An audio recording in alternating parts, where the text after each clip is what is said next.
This is Strom's new tool setting area to help support our new machining cell, horizontal machining cell. We've gone with Heimer products for our tools and for the tool setting equipment.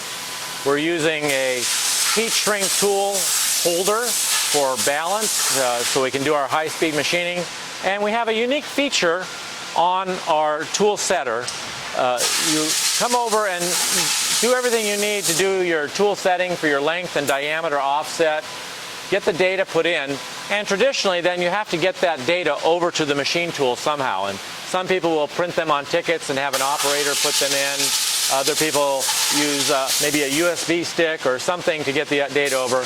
We've gone with a setup where we have added a RFID chip into the tool holder.